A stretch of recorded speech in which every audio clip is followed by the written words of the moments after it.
This is the North Shore Community Association's podcast, December 4th, 2020. Hello again. This is Max Cote, the NSCA Development Agent. And I'm Annie Lafrenière, the NSCA Programs and Communications Coordinator. We have another great interview this week. We'll present our series of interviews with a community member. Following this interview, we'll have our usual news and community events and services. This is the 7th interview of a community member on the NSCA podcast. The objective of these interviews is to showcase community involvement or services to the English-speaking community. Amy Barrette is a resident of Baie-Comeau and is an athletic therapist. She presently works for the Dec4 junior hockey team of Baie-Comeau and previously worked for the sept-îles on cruise ships. Hello, Amy. Hi, Max. Can you explain what an athletic therapist is as a career? Yes, of course. So an athletic therapist has two main fields of practice. The first one would be in the clinic where we evaluate and treat injuries. And then we can also work on the field where we cover events and provide first responder services or just taping, evaluation, and treatment services as well. But we also do injury prevention and strength and conditioning. So those are also two facets of our career as an athletic therapist. Can you explain taping? Because I actually had to look that up before when I did some of these questions for the interview. What do you mean by tapings? So taping and bracing would involve securing a joint within a limited range of motion to decrease symptoms. So if you have an elbow injury and can't bring your elbow all the way out, then we could tape it or brace it in a decreased range so you wouldn't have to do that and could still play or do your physical activity. It also has a prevention type of effect so that you don't twist something in a direction you don't want. Yeah, so you don't overdo it if we think that we need to be careful with that. I see. I had to look that up, that's why. I'd like to hear how you chose this career and where you went to school to become an athletic therapist, starting from your high school. So I did my elementary and high school at Baie-Comeau High School, and I got injured a lot as a young athlete. I got a lot of treatment and did a lot of rehab, and from the start I was very interested in how the healing process worked.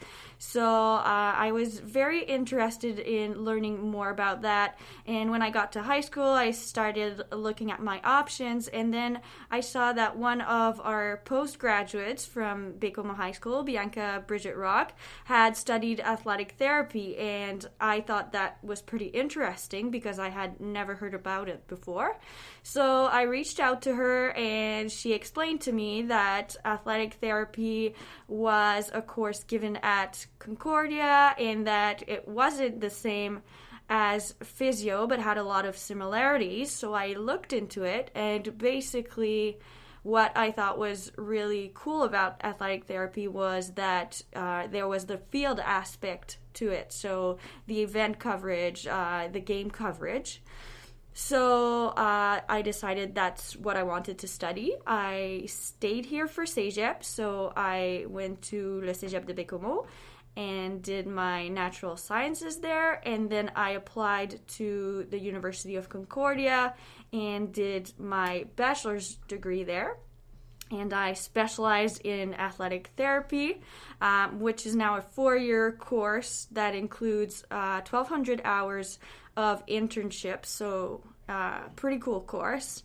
And then I also decided to do a master's degree in research at Dalhousie University. And that's done? Your master's is done as well? Yeah, my master's is done. That's great. There's another shout out for another former BCHS student, to Bianca Bridget Rock.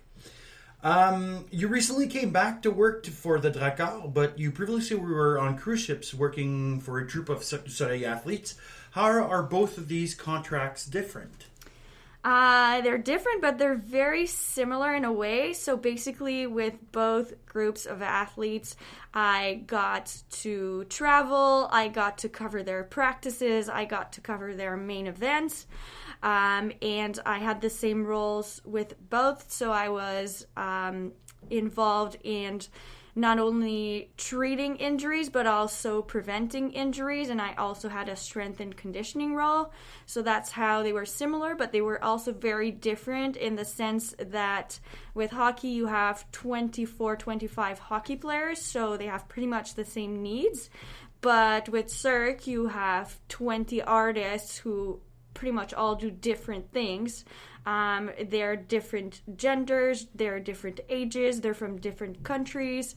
So it's a quite interesting mix, and it's really fun to get to know them and to get to adapt your work to each and every one of them so you can give the best service possible. So the Cirque du Soleil is very diversified compared to the minor league hockey needs. Yeah, so it's a more diversified environment. Okay.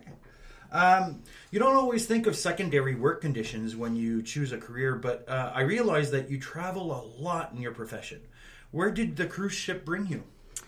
With the cruise ship, we did 2 different routes. So we started off in the Mediterranean, where we did Spain, Italy, and France. And then after 3 months, we crossed over to the Middle East, where we toured around Dubai, Abu Dhabi, Qatar, Bahrain. Wow. Yeah, in that area of the world. And you travel a lot with the Dec4 as well. Yes, definitely. All over which Quebec. is more in the provincial or the area of the league, obviously. Yes. Okay. So explain to me what a typical day in Amy Barrette's routine looks like. Yes, so right now my routine is quite different than it was 1 year ago.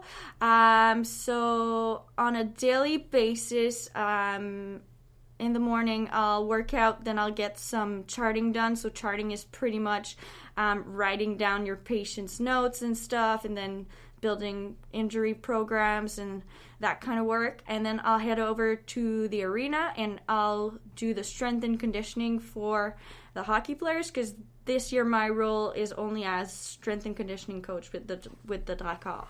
So I'll do the workout with them. I'll be there for an hour and a half, 2 hours. Then I'll have lunch, and then I'll head back home where I have my private practice, and I'll treat patients from typically 2 till 7 p.m. Okay. Well, thank you, Ms. Barrette, for your participation in this podcast. I can't wait to see you at a game at some time while you're on the field working, and I hope to do this again with you. Thank you. Thank you for having me.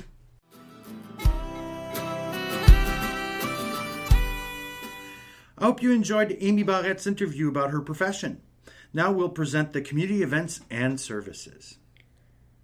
Are you looking for fun family activities to do during the holiday season? The NSCA's got you covered. In our Baie-Comeau and sept-îles offices and in the public library in Port-Cartier, you can borrow traveling literacy bags. Join Dakota Dinosaur while she's brushing her teeth, or Blossom Butterfly to learn about acceptance through books and activity sheets for 0 to 2 and for 3 to 5 years old. In sept-îles and Baie-Comeau, you can also borrow the Social Skills Kit, a kit full of games for all the family to help foster self-regulation while playing. Sept-îles will have a Santa parade this Saturday, December 5th at 5 p.m. To find out which streets that he'll be passing by, you may consult the Ville de Sept-Îles Facebook page. The town asks residents to stay on their properties and at least 2 meters away from Santa's float. A fun activity for the family. The Quebec Federation of Home and Schools and Learn Quebec are partnering up to offer all English-speaking families a Zoom online workshop on helping our teens stand tall during the pandemic.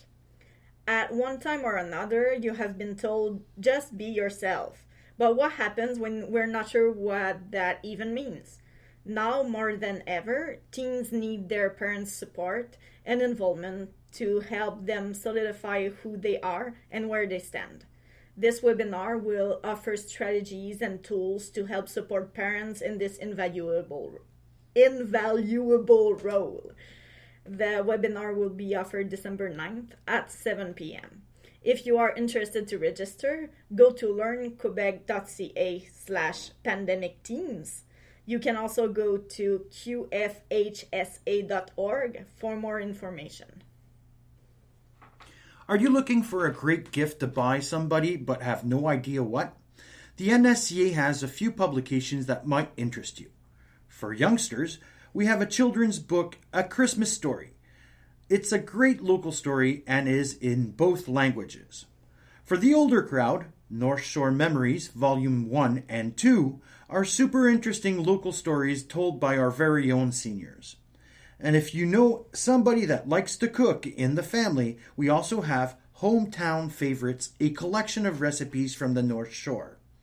All publications can be found in either Baie-Comeau or sept-îles offices at $10 apiece.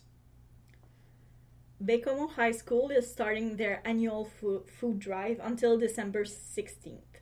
You may bring to the school non-perishable foods, cleaning products, or personal hygiene supplies, and deposit them in the bin set up in the green area. All donations will be given to La Maison des Femmes and Homme Aide Manicouagan. Give generously. Eastern Shore School Board students on the North Shore will be learning from home on December 17th through 18th. Following the Christmas break, North Shore schools will be welcoming preschool and elementary students back on January 5th. The secondary students will be attending online classes from January 5th to the 8th. Okay, that's the end of this week's show. We would like to remind you to stay informed on our Facebook page, as all services and activities are subject to change if unexpected situations arise. If you have comments or suggestions for our bi-weekly podcast, you can email Max Cote at m.cote@quebecnorthshore.org. Tune in 2 weeks from now, where we will present interviews, services, and community activities on our beautiful North Shore. Thanks to our sponsors for this show, the Secrétariat aux relations avec les Québécois d'expression anglaise.